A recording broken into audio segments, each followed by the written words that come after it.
প্রিয় দর্শক, আমন্ত্রণ জানাচ্ছি এটিএন বাংলার নিয়মিত স্বাস্থ্য বিষয়ক অনুষ্ঠান করোনা এবং করণীয় আয়োজনে। আমি পুরোটাতে থাকবো ডাক্তার শাহেদ ইমরান। দর্শক, এই মুহূর্তে আমরা দেখছি যে সংক্রমণ, করোনার যে কোভিড-19-এর যে সংক্রমণ চলছে এবং যে বিশ্ব মহামারী চলছে, সেই বিশ্ব মহামারীর গতি কিন্তু অনেক বেশি এবং আমরা যেই মৃত্যুর তালিকা দেখছি সেই তালিকাটাও কিন্তু দীর্ঘ হচ্ছে। আমরা এই অবস্থাতে আমাদের সাধারণ মানুষ যে উৎকণ্ঠায় রয়েছেন, তাদের আসলে কী করণীয় রয়েছে এবং সাধারণ মানুষের যে আমরা যে সকল চিকিৎসা দিয়ে থাকি হাসপাতালগুলোতে, সেই বিষয়গুলোতে জানতে চান এবং সাধারণ যে চিকিৎসাগুলো রয়েছে সেগুলোও কিন্তু আমাদের জানানোর প্রয়োজন মনে করেই আসলে আমরা এই অনুষ্ঠানটি আয়োজন করে থাকি। দর্শক, আজকে স্টুডিওতে আছেন আমাদের আজকে বিষয়ে আলোচনা করবার জন্য অধ্যাপক ডাক্তার মোহাম্মদ হেদায়েত আলী খান, বার্ন ও প্লাস্টিক সার্জারি বিভাগ, শেখ হাসিনা জাতীয় বার্ন ও প্লাস্টিক সার্জারি ইনস্টিটিউট। স্যার, আপনাকে স্বাগত জানাচ্ছি এটিএন বাংলার স্টুডিওতে। এবং দর্শক মণ্ডলী, আমাদের সাথে অনলাইনে যুক্ত আছেন ডাক্তার মারুফ হক খান, জনস্বাস্থ্য বিশেষজ্ঞ, বঙ্গবন্ধু শেখ মুজিব মেডিকেল বিশ্ববিদ্যালয়।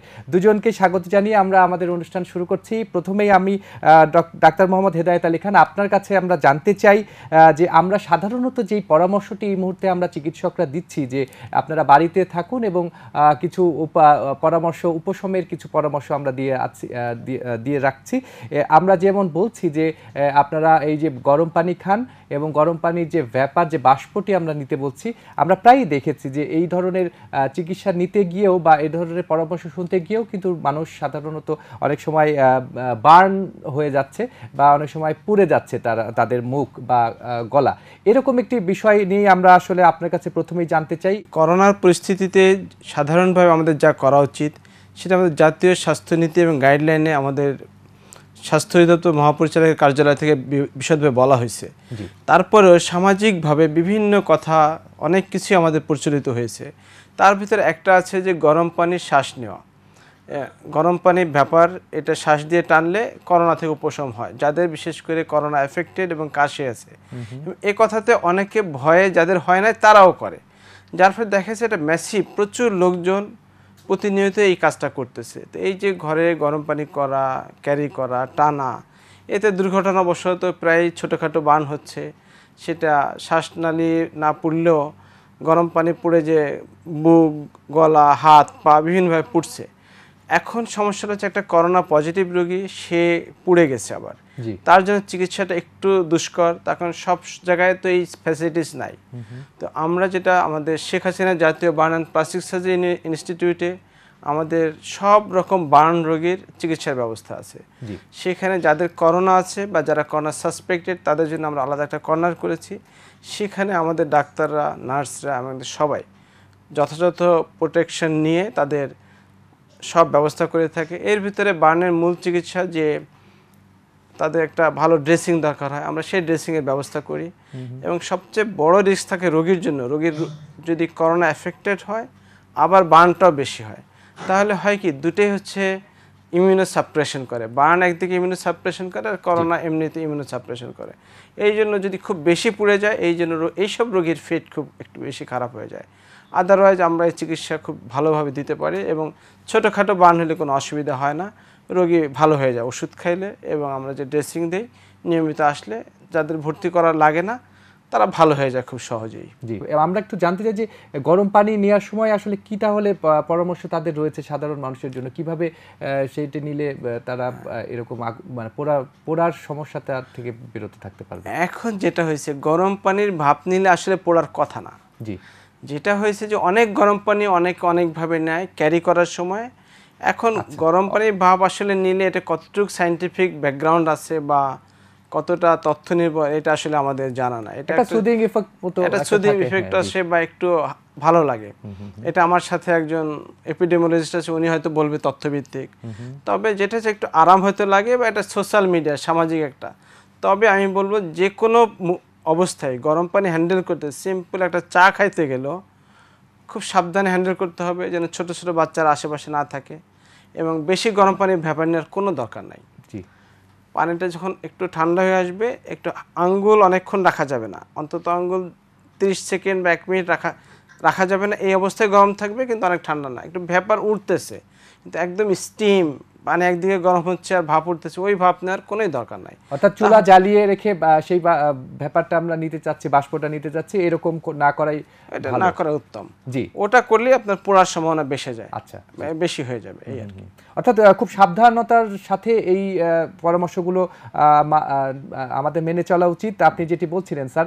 জি, দর্শক মণ্ডলী, আপনারা নিশ্চয়ই খুব গুরুত্বপূর্ণ একটি তথ্য পেয়েছেন। আমাদের ডাক্তার মোহাম্মদ হেদায়েত আলী খান উনি খুব চমৎকার করে বলছিলেন যে এই যে আমরা যে কিছু পরামর্শ দিচ্ছি, সেই পরামর্শগুলো আপনারা কিভাবে মেনে চলছেন সেই বিষয়টিও কিন্তু গুরুত্বপূর্ণ। আপনারা চিকিৎসক যেভাবে বলছেন সেই বিষয়গুলো নিশ্চয়ই মানবেন।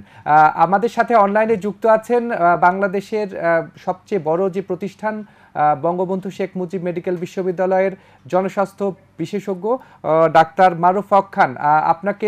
আপনি নিশ্চয়ই শুনতে পাচ্ছেন আমাকে, ডক্টর মারুফ হক খান?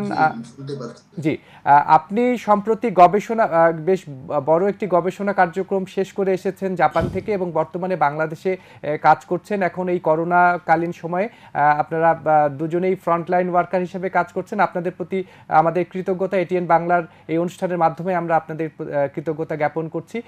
আপনার কাছে একটু জানতে চাই যে এই মুহূর্তে বাংলাদেশের যে করোনা যে মহামারী যে চলছে, আপনারা দেখেছি বিশ্বের বিভিন্ন জায়গায় করোনা বিভিন্ন চরিত্রে আবির্ভূত হয়েছে, বিভিন্ন রূপ ধারণ করেছে।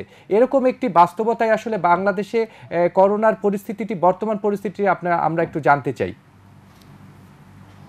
ধন্যবাদ। প্রথমেই ধন্যবাদ জানাচ্ছি আপনাকে এবং এটিএন বাংলার দর্শকদের। সেই সাথে শ্রদ্ধা করে স্মরণ করছি আমার যে সকল সহকর্মী চিকিৎসকগণ ইতিমধ্যে করোনা আক্রান্ত হয়ে প্রাণ হারিয়েছেন এবং যারা জীবনকে বাজি রেখে আমাদের দৈনন্দিন কার্যক্রমকে সহজভাবে পরিচালিত করার জন্য প্রতিনিয়ত কাজ করে যাচ্ছেন, তাদের প্রতি শ্রদ্ধা। আসলে করোনাটি, আমাদের যে নোভেল করোনা ভাইরাস, ইতিমধ্যে আমরা 3 মাসের অধিক সময় পার করে ফেলেছি।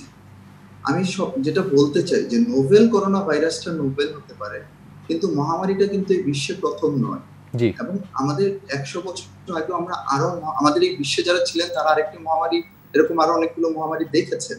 তো নোভেল করোনা ভাইরাসের মহামারী ঠেকানোর জন্য যে আমরা যখন দেখলাম যে বিশ্বের উন্নত দেশগুলো হিমশিম খাচ্ছে, তখনই আমাদেরকে আরো যথেষ্ট সতর্ক থাকা উচিত ছিল এবং সেই অনুযায়ী আমাদের যে পরিকল্পনা এবং ব্যবস্থাপনা নেয়ার কথা ছিল, আমরা হয়তো আমাদের কিছু সুবর্ণ সুযোগ আমরা হারিয়েছি। আর বর্তমান বাংলাদেশের পরিস্থিতি নিয়ে আসলে অনেক কথাই বলা যায় এবং সেটা হলো বেশিরভাগটি হলো হতাশার কথা। যে আমরা প্রথম থেকেই মনে হলো যে আমাদের যেভাবে একজন এপিডেমিওলজিস্ট বা মহামারী মোকাবেলায় যে প্রস্তুতি থাকার কথা ছিল বা যেভাবে আগানোর কথা ছিল, আমরা সেটা করতে পারিনি। আমি যদি বলি যে কোনো সংক্রমণ রোগ প্রতিরোধের, রোগের মহামারী ঠেকানোর জন্য প্রথমেই আমাদের নজর দিতে হবে প্রতিরোধের ক্ষেত্রে।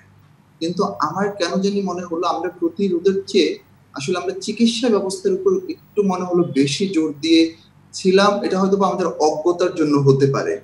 আমরা শুনেছি আমাদের 123 আইসিইউ বেড নিয়ে বলেছি আমরা প্রস্তুত। আমরা দেখেছি যে আমাদের যথাযথ পিপি সরবরাহ না করেও বলছি যে আমাদের চিকিৎসকগণ প্রস্তুত। যদিও চিকিৎসকগণের তখন ওনারা সঠিক পিপি চাচ্ছিল, বলা হচ্ছিল যে অনেক চিকিৎসক পলাতক বা ওনারা কাজে অনীহা প্রকাশ করছেন, যেটা এখন আমার 50-এর বেশি সহকর্মীগণ প্রাণ দিয়ে প্রমাণ করে দিয়ে গেলেন যে ওনারা আসলে পলাতক ছিলেন না, ওনারা সবসময় রোগের চিকিৎসার জন্য সর্বদা প্রস্তুত ছিলেন এবং এখনো আছে। কিন্তু ওনাদের সেই যথাযথ ব্যবস্থা, যে প্রোটেক্টিভ ইকুইপমেন্ট দেওয়ার কথা ছিল, সেখানে আমরা অনেক গাফলতি দেখেছি। এখন আমরা বলতে পারি যে আসলে আমরা কি পরিস্থিতির মধ্যে আছি। এখানে যদি বলি যে আমরা বাংলাদেশের বর্তমান যে তথ্য উপাত্ত আছে, এটা দিয়ে আসলে কোনো সহজে বা কনক্রিট কোনো ডিসিশন দেওয়া যাবে না। আপনি যে কোনো ব্যাপারে সিদ্ধান্ত নিতে হলে আপনি সামগ্রিক ব্যবস্থা সম্বন্ধে সম্যক ধারণা থাকতে হবে। শুধু টিপ অফ দ্য আইসবার্গ দেখে আমরা ধারণা করতে পারবো না যে সাবমার্জ কি অবস্থায় আছে। প্রতিনিয়ত আমাদের আক্রান্ত রোগীর সংখ্যা আমরা দেখতে পাচ্ছি, মৃতের সংখ্যা দেখতে পাচ্ছি। আমি এখানে বলে আক্রান্ত সংখ্যা না, আমি এটা সব জায়গায় বলে আসি শনাক্তকরণের সংখ্যা। আমরা তাদেরকেই শনাক্ত করছি যে রোগীগুলো আমাদের কাছে পরীক্ষা করতে আসছে। তো এই শনাক্তকরণের হার দেখে আমরা কিন্তু দেখছি যে আমাদের শনাক্তকরণের হার প্রায় 3000-এর উপরে, এটা প্রতিনিয়তই আছে। তো সামনে হয়তো আমাদের জন্য আরো খারাপ দিন আসবে, সেটা নির্ভর করবে আমরা প্রতিরোধে কিরকম ব্যবস্থা নিতে পারছি, আমরা আমাদের জনগণকে স্বাস্থ্যবিধি মেনে চলার জন্য কতটুকু উদ্বুদ্ধ করতে পারছি, আমরা আমাদের এই করোনার ভয়াবহতা কতটুকু বোঝাতে সক্ষম হচ্ছি, এবং আমাদের জনগণকে সাথে নিয়ে ওনাদেরকে উদ্বুদ্ধ করে আমাদের মূল লক্ষ্য কি সবকিছু যদি আমরা ওনাদেরকে বলতে পারি, আমরা যদি সরকারের যারা দায়িত্বপ্রাপ্ত আছেন তারা সঠিক দায়িত্বটি এবং সঠিক পরিকল্পনাটি সমন্বিত একটি পরিকল্পনা নেবেন, তাহলে হয়তো কিছুটা কন্ট্রোল করা যাবে, অন্যথায় আরো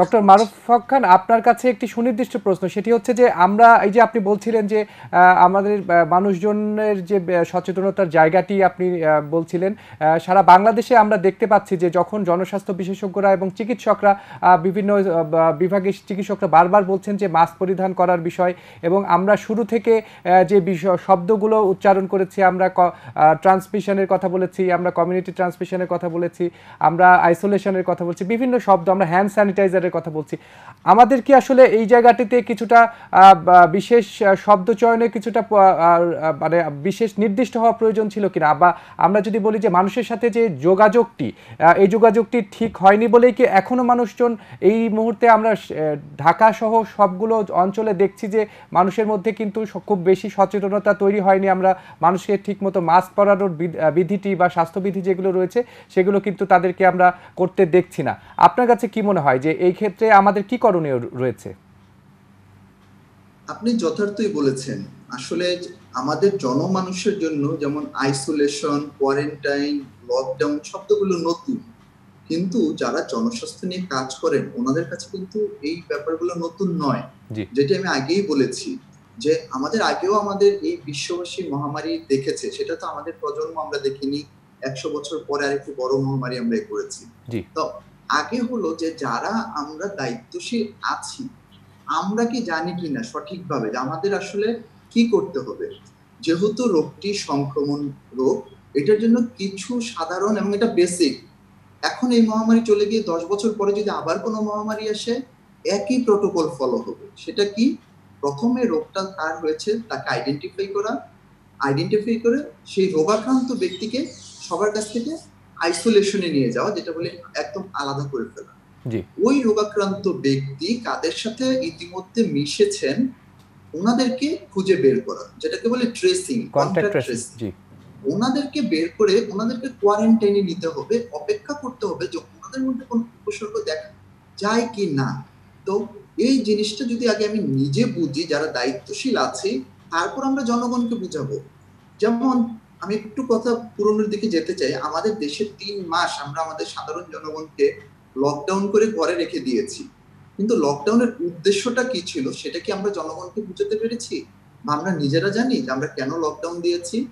আমাদের লকডাউনের আসলে যেটা উদ্দেশ্য, যখন আমাদের কমিউনিটি ট্রান্সমিশন হয়ে গেছে, যেহেতু আমরা জানতে পারছি না কোথায় কোথায় রোগটার বিস্তৃত, তখন লকডাউন দেওয়া, যে যেখানে যে অবস্থাতে আছেন ওনারা সেখানেই থাকবেন। 14 দিনের মধ্যে কোন এরিয়াতে কাদের উপসর্গ দেখা যাচ্ছে ওনাদেরকে আইডেন্টিফাই করে সেই এরিয়াটাতে আমরা বিশেষ নজর দিব। কারণ আমার দেশের 18 কোটি মানুষই একই সাথে করোনা আক্রান্ত হয়নি, এবং আমার দেশের 64টি জেলায় একইভাবে করোনা সংক্রমণ বিস্তার করেনি। কিন্তু আমরা যদি দেখি আমাদের লকডাউনের উদ্দেশ্যটা সেখানেই ব্যাহত হয়েছে, যখন আমরা লকডাউন দিয়েছি এবং গণপরিবহন খোলা রেখেছি, সেই সাথে সাধারণ ছুটি ঘোষণা করেছি। তার ফলে আমাদের ছুটির আমেজ নিয়ে আমরা সবাই বিভিন্নভাবে চলে গিয়েছি। এমনকি আমরা দেখেছি আমাদের পোশাক শিল্প কারখানা এই লকডাউনের মধ্যে খুলে দিয়েছেন, আমাদের শ্রমিকগণ বিভিন্ন কষ্ট করে জীবন বাঁচাবার তাগিদে অর্থাৎ একটা চলে এসেছেন, এবং ইন্টারনাল একটা মাইগ্রেশন হয়েছে, যা স্বাস্থ্য ঝুঁকি নিয়েই তারা বিভিন্ন জায়গায় চলাফেরা করতে বাধ্য হয়েছেন। এখানে যেটা বলতে চাই যে আমাদের যে উদ্দেশ্যটা ছিল লকডাউনের, সেই উদ্দেশ্যটা কিন্তু অনেকাংশেই নষ্ট হয়ে গিয়েছে। এখন এটা হলো জনগণকে বোঝানোর আগে আমার নিজের বুঝতে হবে, আমরা যারা দায়িত্বশীল কর্মকর্তা আছি ওনাদের বুঝতে হবে, তারপর অবশ্যই জনগণকে উদ্বুদ্ধ করতে হবে, জনগণকে উদ্দেশ্য বোঝাতে হবে। জনগণের এক সক্রিয় অংশগ্রহণ ছাড়া এত বড় একটি মহামারী কখনো মোকাবেলা করা সম্ভব নয়। এবং এই ক্ষেত্রে আমার মনে হয় আমাদের কিছু দুর্বলতা রয়ে গিয়েছে। এখনো হয়তো আমরা সেটা কাটিয়ে উঠতে পারি। জি, আমরা অবশ্যই খুব চমৎকার করে বলছিলেন বর্তমান পরিস্থিতি ডক্টর মারুফ হক খান। আপনার কাছে আরো অনেকগুলো প্রশ্ন রয়েছে খুব গুরুত্বপূর্ণ, আমরা এরপরেই আসবো আপনার কাছে আবার। আপনারা আমাদের সাথেই আপনি আলোচনায় আছেন। আমি এই পর্যায়ে ডক্টর মোহাম্মদ হেদায়েত আলী খান আপনার কাছে আসতে চাই। আপনি খুব সুন্দর করে বলছিলেন আমাদের দর্শকদের জন্য যে এই মুহূর্তে যে পরামর্শগুলো প্রয়োজন, আমরা যেটি বলছি সেটিও পালন করার জন্য একটি নির্দিষ্ট যে প্রক্রিয়া রয়েছে সেই বিষয়গুলো আপনি বলছিলেন। আপনি জাতীয় বার্ন এবং প্লাস্টিক ইনস্টিটিউট বাংলাদেশের একমাত্র বিশেষায়িত প্রতিষ্ঠান। আমরা বার্ন এবং প্লাস্টিক সার্জারি আসলে এই বিষয়গুলো কিন্তু অনেকেই আমরা হয়তো বুঝি না, আসলে কি কি সেবা আপনারা সাধারণত এই আওতায় দিয়ে থাকেন, একটু আমরা যদি মোটা দাগে জানতে চাই। বার্ন তো আমরা সবাই বুঝি কম বেশি, যে রোগী পুড়ে গেলে পোড়া রোগীর চিকিৎসা, জি, পোড়া রোগীর সাথে সাথে চিকিৎসা, আবার পুড়ে গেলে অনেক সময় ঘা ভালো হয়ে যায়, হাত বাঁকা হয়, পা বাঁকা হয়, গলা, এই পুরানো বার্ন যেটাকে বলি, কন্ট্রাকচার হয়, এগুলি চিকিৎসা। আর প্লাস্টিক সার্জারি হলো যে মানুষের ভিতরে ধারণা আছে সৌন্দর্য বৃদ্ধির জন্য শুধু সার্জারি, বিষয়টা তা মোটেই না। প্লাস্টিকের কথা হচ্ছে মোল্ডিং, মানে শরীরের আকৃতি পরিবর্তন বা কোনো কিছু আকৃতি পরিবর্তন, প্লাস্টিক কজ, এই হলো শব্দটা থেকে আসে। তো এখানে আমাদের যেমন বড় ধরনের অ্যাক্সিডেন্ট হলো, হাত পা শরীরের যে কোনো বড় অংশের চামড়া সহ মাংস কিছু অংশ ক্ষতি হয়ে গেল, সেটা পূরণ করার জন্য শরীরের অন্য অংশ থেকে এনে আমরা চিকিৎসা করি, সার্জারি করে দেই, এটা একটা প্লাস্টিক সার্জারি। বড় ধরনের একটা ক্যান্সার এটা হইলো, এটাও আমরা প্লাস্টিক সার্জারি করে পূরণ করে দেই, এটা রিকনস্ট্রাকটিভ সার্জারি আরেকটা নাম, এরকম। আর সৌন্দর্য বৃদ্ধিও একটা পার্ট অফ প্লাস্টিক সার্জারি, কিন্তু এই করোনা কালে আমরা সাধারণত সৌন্দর্য বৃদ্ধি বা কসমেটিক সার্জারিগুলি করি না, তার কারণ করোনা এই মহামারী চলাকালীন যে কোনো ইলেকটিভ সার্জারি, মানে যে সার্জারিটা না করলে রোগী মারা যাবে বা রোগীর অঙ্গহানি হবে, এরকম কোনো কিছু ছাড়া যেগুলি যে কোনো সময় করলেই হবে, সেই অপারেশনগুলি আমরা এই মুহূর্তে করি না। আমরা এখন শুধু ইমার্জেন্সি এবং যেগুলি না করলে রোগীর জীবন সংকটাপন্ন হবে সেই অপারেশনগুলি করে থাকি। তবে এই করোনাকালে একটা বৈশ্বিক মহামারী, আমাদের দেশেও এখন আমি বলবো সামাজিক সংক্রমণ, আমাদের এপিডেমিওলজিস্ট ভাই অলরেডি বলে গেছে, এই সময়ে যে প্রত্যেক রোগীকে আমরা চিন্তা করি suspected case, unless otherwise proof যে টেস্টটি যদি নেগেটিভ না হয় তাহলে ধরে নেই আমরা পজিটিভ, ওই রকম প্রিকশন নিয়ে আমাদের সার্জারি করতে হয়। তার কারণ এই সময় সার্জারি টেস্ট ছাড়া আসলে বোঝা মুশকিল যে একটা রোগী পজিটিভ কিনা, কিন্তু এই মহামারীর সময় আমরা ধরে নিতে হবে যে প্রতিটি রোগী করোনা ধারণ করছে নিজের শরীরে। তার কারণ কি, রোগীটা যখন আসে হাসপাতালে সে তো অনেকগুলি পথ ট্রাভেল করে আসে, যে কোনো জায়গায় তার কন্ট্যাক্ট হতে পারে, সে 3 দিন থাকলে জ্বর আসে, অসুখের কারণে একটা অ্যাক্সিডেন্ট ট্রমা, সেই জন্য জ্বর আসে, আবার করোনার জন্য জ্বর আসতে পারে। এই জন্য আমাদের টেস্ট করে তারপরে, তার কারণ একটা রোগী যদি পজিটিভ হয়, ওই রোগীর সার্জারি হ্যান্ডেল করতে হইলে দেখা গেল 14 থেকে 15 জন হেলথ পার্সোনাল, ডাক্তার, নার্স, আয়া, ওয়ার্ড বয় মিলে এফেক্টেড, যারা স্বাস্থ্যকর্মী, হ্যাঁ স্বাস্থ্যকর্মীরা, এবং সেই এফেকশন যারা এফেক্টেড হয় তাদেরকে যদি কর্মবিরতিতে যেতে হয়, যেটাকে আমরা কোয়ারেন্টাইন বলি। সো দেখা গেল এরকম যদি আমরা সবাই এফেক্টেড হয়ে যাই তাহলে তো আমাদের হাসপাতাল চলবে না, আমরা মানুষ চিকিৎসা দিতে পারবো না। এই জন্য খুব কশাসলি আমাদের এই কাজগুলি করতে হয়। তবে এই করোনাকালে সবচেয়ে জরুরি যেটা মানুষ সবাইকে জানতে হবে, যে একদম আমাদের এপিডেমিওলজিস্ট যে বলে গেছে মারুফ, ডাক্তার মারুফ, যে আপনাকে একদম আইসোলেশন, সবাইকে নিজের প্রোটেকশন নিতে হবে, হ্যান্ড স্যানিটাইজেশন, হাত ধোয়া এবং মাস্ক পরা খুবই ইম্পর্ট্যান্ট। মাস্ক, মুখ এবং নাকের জন্য মাস্ক পরতে হবে, চোখের জন্য গগলস বা চশমা, বা আমরা যারা রোগীর চিকিৎসা করি তাদের জন্য ফেস শিল্ড, এগুলি। আর ফ্রিকোয়েন্টলি হাত ধোয়া, হ্যান্ড স্যানিটাইজেশন। এবং আমরা সাধারণভাবেও যদি মুভমেন্ট করি, নিজের বাসা বলি, যদি বাজারে যেতে হয় বা কোথাও যাই, যখন সবচেয়ে বেশি সংক্রমণ হয় যে ফোমাইট হলো একটা সারফেসে আছে করোনা, আমি হাত দিলাম, ওই হাত আমি আবার নাকে মুখে দিলাম, এই জন্য কোনো সন্দেহজনক জায়গায় আমাদের যদি টাচ হয় সেই জায়গাটা আমাকে হাতটা ফ্রিকোয়েন্টলি ধুয়ে নিতে হবে, সাবান পানি দিয়ে 20 সেকেন্ড হাত ধুইতে হবে, অথবা হ্যান্ড স্যানিটাইজেশন। এইটা যদি আমরা সবাই মেনটেন করতে পারি তাহলে কিন্তু ঠেকানো যাবে। তবে আমরা অনেকটাই সুযোগ হারিয়েছি, তবে এখনও সময় আছে, সুযোগ আছে। জনগণকে উদ্বুদ্ধ করতে পারলে আমরা অবশ্যই মহামারীকে উত্তরণ করতে পারবো, কম মানে আমাদের যেটাকে টোল, মানে আমাদের কম টোল দিয়ে আমি বাংলাটা ঠিক মনে আসতেছে না। জি, মানে কম রোগীকে সংক্রমিত করে বা মৃত্যু যেন কম হয়, এটি কমিয়ে যদি আমরা আসলে এটাকে মোকাবেলা করতে পারি বা আমরা যদি নিয়ন্ত্রণে নিয়ে আসতে পারি, নিশ্চয়ই আমরা একটি ভালো অবস্থানে থাকবো এই প্রত্যাশা করছি। তবে আপনার কাছে একটু জানতে চাই যে আপনি যে অপারেশন, যে আপনি যে শল্য চিকিৎসক একজন এবং এই যে বিশেষায়িত যে প্রতিষ্ঠান, সেই প্রতিষ্ঠানে আপনি কাজ করছেন সহযোগী অধ্যাপক হিসেবে, আপনি কি একটু বলবেন যে এই যে মাস্ক পরার বিষয়টি বললেন, এই মাস্ক পরারও তো একটি ব্যবস্থাপনা রয়েছে, আপনি যদি একটু আমাদের দর্শকদের জন্য বলেন যে এই মাস্কটি পরবেন এবং খুলবেন বা কোথায় রাখবেন, কিভাবে পরবেন, এই বিষয়টি একটু যদি বিস্তারিত বলে থাকেন। আচ্ছা, ধন্যবাদ। মাস্ক পরার বিষয়টা যেটা হয়েছে যে আমাদের সাধারণ জনগণের জন্য, যেমন WHO রিকমেন্ডেশন গেঞ্জি মাস্ক, গেঞ্জি দিয়ে মাস্ক পরে 3 লেয়ারের গেঞ্জি কাপড়ে মাস্ক সে ব্যবহার করবে, প্রতিদিন ধুয়ে আবার পরবে। জি, এটা সাধারণ জনগণ যারা সাধারণ চলাফেরা করবে তাদের জন্য এটা WHO রিকমেন্ডেশন। কিন্তু যারা আমাদের হেলথ ওয়ার্কার তারা কিন্তু এই মাস্ক পরলে হবে না। তাদেরকে বলে যে সার্জিক্যাল মাস্ক, যেটা আমাদের নর্মাল সার্জিক্যাল মাস্ক আছে, সার্জিক্যাল মাস্কে অনেক ভ্যারাইটি আছে, তবে যারা ডেডিকেটেড কোভিড রোগীর চিকিৎসা করবে ওদের জন্য ডাক্তারদের বলা হয়েছে, হেলথ ওয়ার্কার যারা, তাদেরকে বলছে N95 ব্র্যান্ডের মাস্ক বা এই ইকুইভ্যালেন্ট মাস্ক।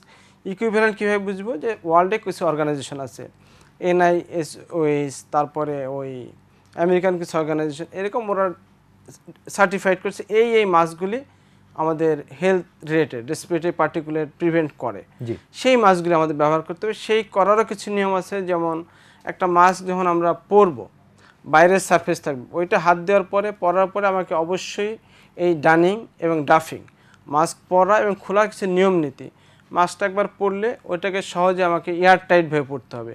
এটা যদি এয়ার চলাফেরা করে তাহলে কিন্তু আমাদের মাস্ক কার্যকর হবে না, তাহলে বাতাসের সাহায্যে ড্রপলেটের মাধ্যমে সংক্রমণ হয়ে যাব আমি। এই জন্য ওইটা খুব এয়ার টাইট হইতে হবে মুখে। কিন্তু এয়ার টাইট হলে অনেকেরই সমস্যা হয় যে অক্সিজেনের একটু স্বল্পতা হয়, এক্ষেত্রে অভ্যাস করলে অনেকের ঠিক হয়ে যায়। এক কথা, এয়ারটাইট মাস্ক অবশ্যই থাকতে হবে, বিশেষ করে রোগীর চিকিৎসা করতে। আমরা আজকে আলোচনা করছি যে বার্ন প্লাস্টিক সার্জারির রোগীদের কিভাবে করোনাকালীন সময়ে চিকিৎসা দেওয়া প্রয়োজন এবং একই সাথে আমাদের বাংলাদেশের স্বাস্থ্য পরিস্থিতি, এই মহামারী কেমন চলছে, করোনা ভাইরাসের গতি প্রকৃতি, সবকিছু নিয়ে আলোচনা করছে। আমাদের সাথে দুজন বিশেষজ্ঞ অতিথি আমাদের সাথে আছেন। আমি ডক্টর মোহাম্মদ হেদায়েত আলী খান, আপনি খুব চমৎকার করে আমাদের বলছিলেন যে মাস্ক পরিধানের যে ব্যবস্থাপনাটি, আমরা একটু যদি জানতে চাই যে আসলে সাধারণ মানুষের জন্য কি ধরনের মাস্ক প্রয়োজন এবং মাস্ক পরার যে ব্যবস্থাপনাটি রয়েছে, মাস্ক পরে কোথায় খুলবেন এবং কিভাবে পরিষ্কার পরিচ্ছন্নতা কি প্রয়োজন এবং কি বিশেষ সুনির্দিষ্ট পরামর্শ রয়েছে আমাদের দর্শকদের জন্য, আপনি যদি একটু বিস্তারিত বলেন। ধন্যবাদ শাহেদ ইমরান, খুবই ভালো প্রশ্ন মাস্কের ব্যাপারটা। আমি একটু মাস্ক আছে আমার কাছে, আমি দেখিয়ে দিচ্ছি। এই যে একটা মাস্ক, এইটা একটা সার্জিক্যাল মাস্ক। এই সার্জিক্যাল মাস্কটা সাধারণ জনগণ ব্যবহার করতে পারে, এটা অনেক দামি না, যারা অ্যাফোর্ড করতে পারে। এরপরে এই ক্যাটাগরির গেঞ্জি মাস্ক 3 লেয়ার কাপড় যদি বানায় ব্যবহার করবে। তবে একটা ব্যাপার লক্ষণীয়, এই মাস্কটা পরার পরে কখনোই সে বাইরের সারফেসে হাত দিবে না, এবং হাত দেওয়ার পরে সে এটা অন্য নাকে মুখে হাত দিবে না সেই হাত, এবং এই বাইরের সারফেসটা ধরে নিতে হবে এখানে করোনা আছে পরার পরে। আর মাস্কটা অবশ্যই নাক এবং মুখ ঢেকে রাখতে হবে। এটা এমন না যে থুতনি টেনে রেখে দেওয়া যাবে না, তাহলে কোনো লাভ হবে না। এই জন্য মাস্ক যখন পরবে, যতক্ষণ পরা থাকবে ততক্ষণ নাক এবং মুখ একদম ঢাকা থাকবে। আমি পরে দেখাই দিতে পারি, অবশ্যই এভাবে একদম নাক এবং মুখ, এবং নাকের সাথে সেটে দেওয়ার মতো যেরকম এখানে যে একটা বার আছে এটা দিয়ে মোটামুটি এয়ার টাইট এভাবেই থাকতে হবে। এবং আমি যখন খুলবো কখনোই এই সারফেসটা টাচ করে এই অবস্থায় হাত স্যানিটাইজ না করে, সাবান পানিতে হাত না ধুয়ে বা স্যানিটাইজার দিয়ে না ধুয়ে আমি কখনোই এটা দিয়ে স্যানিটাইজার না করে হাত চোখে মুখে দিব না। হাত দিলে আমার এফেক্ট হওয়ার চান্স, বা আমি কোনো অন্য কারোর সাথে টাচ করবো না, কোনো বস্তু ধরবো না, এটা হচ্ছে সাধারণ মানুষের জন্য। আর সার্জিক্যাল মাস্ক একটা যেটা বলি যে আমরা N95, এটা মোটামুটি একটা ডাক্তার বা স্বাস্থ্যকর্মী, এটা মোটামুটি একটা স্ট্যান্ডার্ড মাস্ক, এর চেয়েও ভালো মানের আছে। এটা আমি যখন পরবো, পরার নিয়ম আছে, এই যে বাইরের সারফেস হাত দিতে হয় পরার সময়, এইভাবে পরলাম, পরার পরে দেখতে হবে যে কমপ্লিটলি এয়ার টাইট হইতে হবে, এয়ার লুজ থাকলে হবে না। এরপরে যখন আমরা খুলবো, এটা ডানিং আরো অনেক জিনিস আছে। এই যে ডাফিং, খোলার সময় যে এই যে বাইরের সারফেসটা এখানে ধরে নিতে হবে করোনা আছে, সো দ্যাট আমি এইটা খোলার পরেই আমি নাকে মুখে হাত দিব না, আমি হাত ভালো করে স্যানিটাইজ করব, দিব এবং মাস্কটা একটা সুরক্ষিত জায়গায় রেখে জি তারপরে হাত স্যানিটাইজ করে তারপর আমি ফ্রি হইলাম। জি তারপরে নাকে মুখে হাত দিতে পারবো এবং সাথে সাথে নাক মুখ ধুয়ে ফেললে আরো ভালো। ভালো হবে। এই জন্য মাস্ক ব্যবহার করলাম, এটা যে ইররেশনাল হয় বা প্রপারলি ইউজ না হয়, মাস্ক থেকে আমাকে সংক্রমণ হতে পারে। জি, রিইনফেকশনের একটা চান্স থাকে।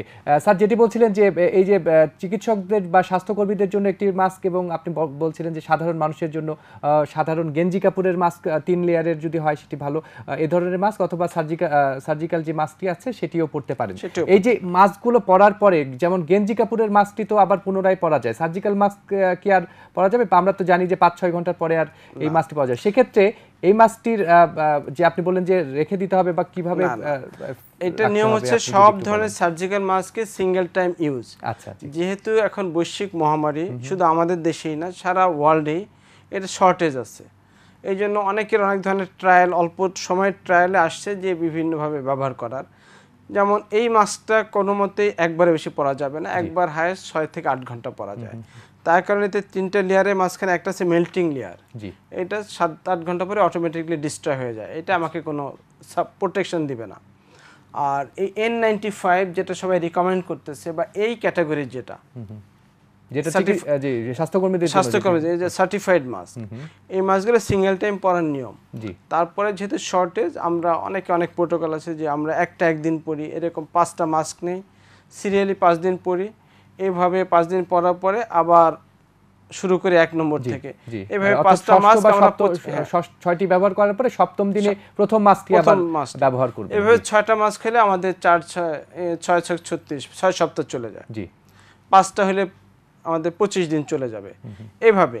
তবে আইডিয়াল হচ্ছে যে একটা মাস্ক একবারই ব্যবহার করা।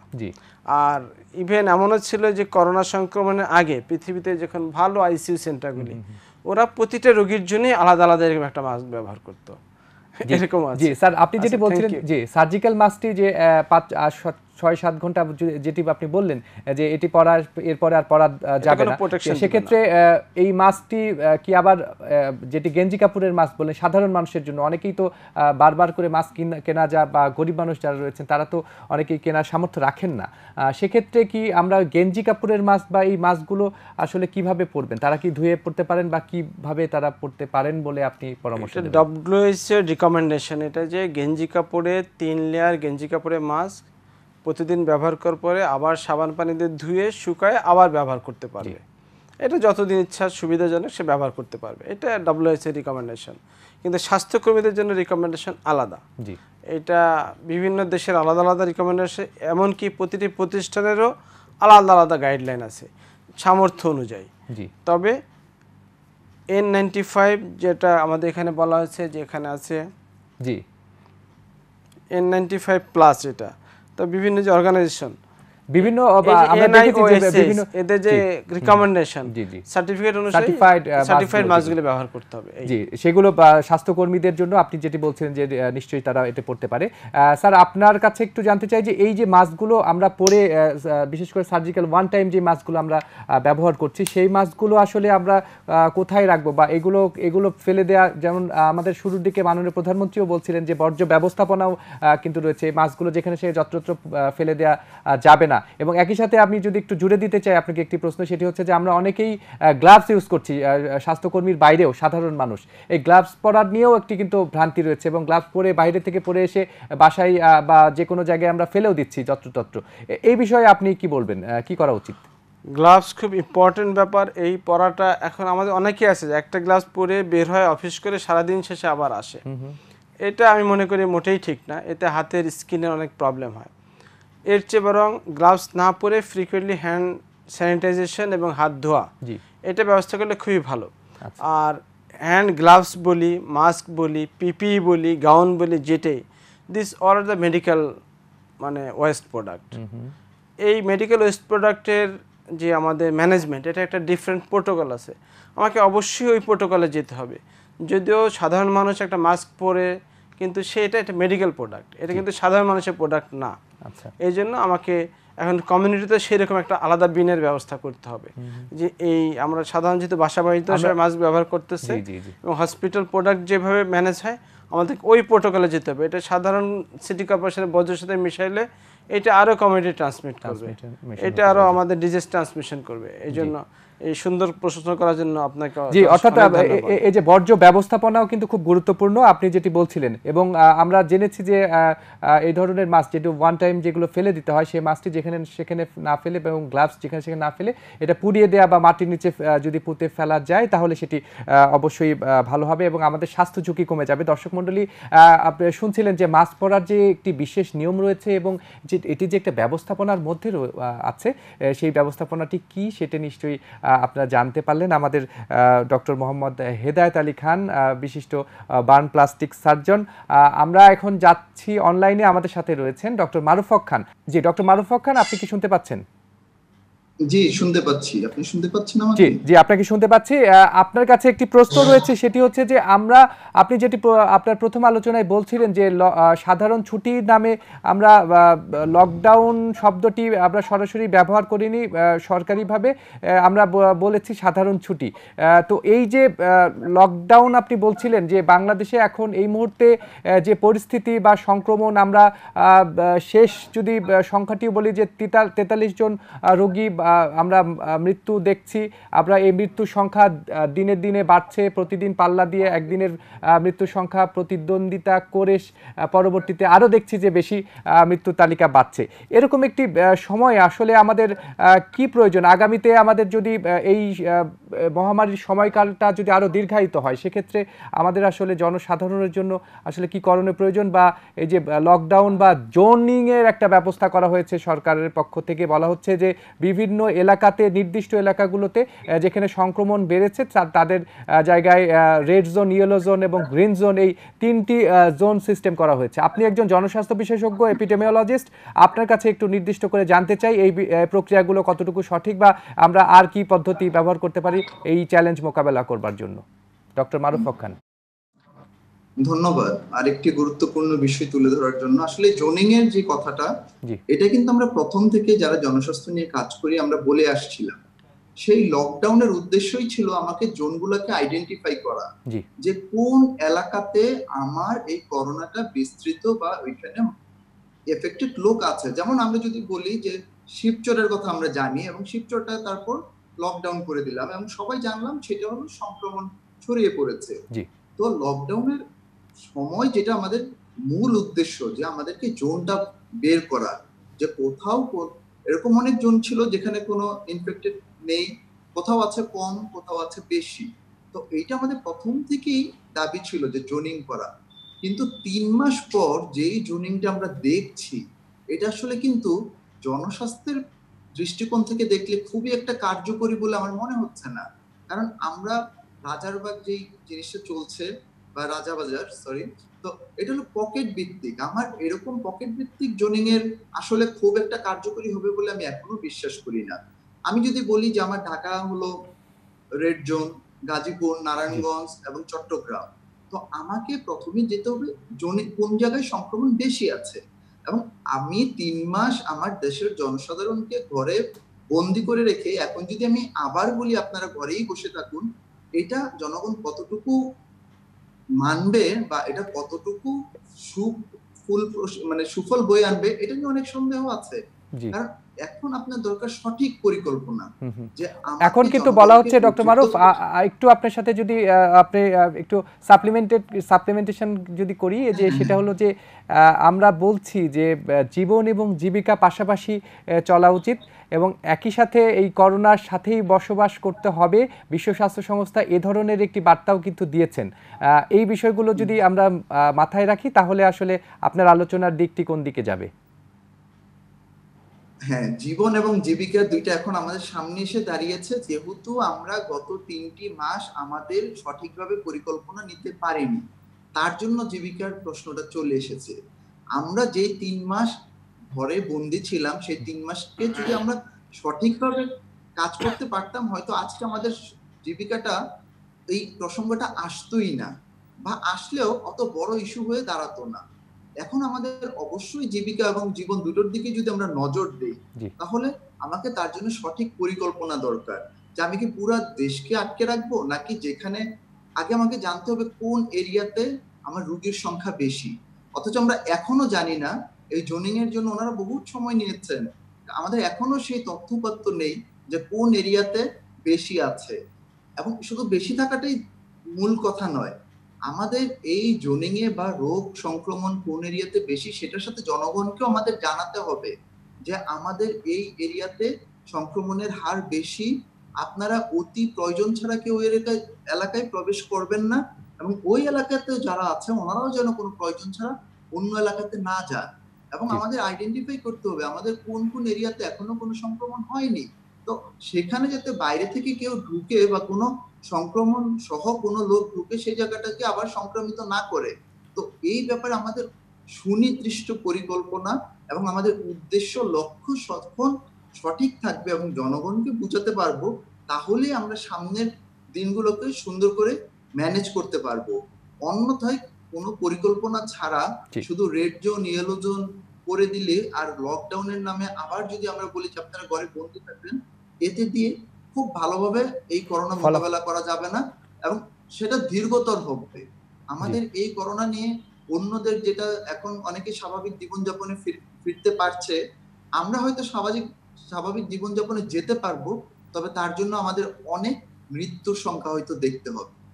এটার জন্য আমি আবারও বলছি আমার দরকার যে সঠিক পরিকল্পনা, জি সমন্বিত এবং খুব পরিকল্পিত যে ব্যবস্থা রয়েছে স্বাস্থ্য ব্যবস্থা সেটি না নিয়ে আমরা আসলে আগামীতে এই যে মহামারী সেটি মোকাবেলা করা আমাদের জন্য খুব কঠিন হবে বলে আপনি মনে করছেন। আপনাকে অসংখ্য ধন্যবাদ, আপনি খুব চমৎকার করে আমাদেরকে বললেন বাংলাদেশে এই মুহূর্তে করোনা মহামারীর বিষয়টি। ডক্টর মোহাম্মদ হেদায়েত আলী খান, আমরা আমাদের অনুষ্ঠানের একেবারে শেষ পর্যায়ে এসেছি, আপনি যদি ছোট্ট করে আমাদের দর্শকদের জন্য যদি এই মুহূর্তে আপনার কোনো পরামর্শ থাকে আপনি একটু যদি বলেন।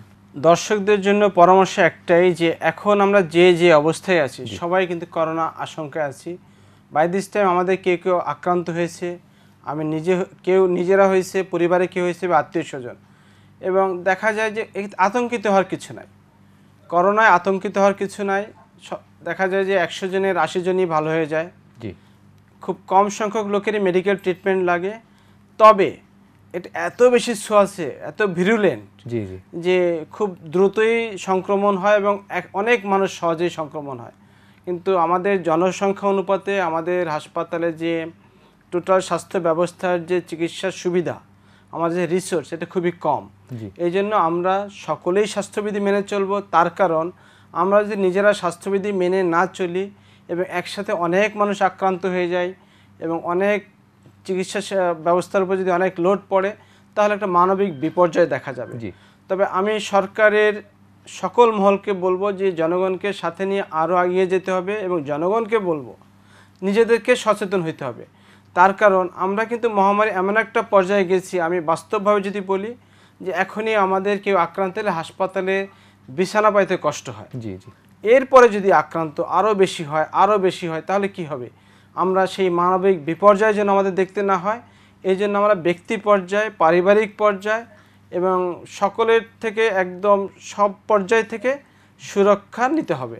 এই বলে আমি শেষ করছি। ধন্যবাদ আমাদের ডাক্তার শাহেদ ইমরানকে, ধন্যবাদ এটিএন বাংলাকে। জি অসংখ্য ধন্যবাদ স্যার আপনাকে, ধন্যবাদ অনলাইনে যুক্ত ছিলেন জনস্বাস্থ্য বিশেষজ্ঞ ডক্টর মারুফা খান আপনাকেও। আপনারা খুব মূল্যবান সময় আমাদের সাথে ছিলেন। দর্শক মণ্ডলী শুনলেন তো যে খুব ভীষণ ছোঁয়াচে এই রোগটি কোভিড-19, এই রোগ থেকে বেঁচে থাকতে হবে আমাদের সবাইকে। আমরা কিন্তু আগামী দিনগুলো যেন সুন্দরভাবে চলতে পারি, আপনারা যেন নিরাপদে থাকেন, সুস্থ থাকেন এই কামনা করি এবং আপনাদের সুস্থতার উপরে নিরাপদে থাকবে বাংলাদেশ, সেই প্রত্যাশা করে আজকে এখানে শেষ করছি আমি ডাক্তার শাহেদ ইমরান। ভালো থাকবেন, সুস্থ থাকবেন, এটিএন বাংলার সাথেই থাকবেন। আল্লাহ হাফিজ।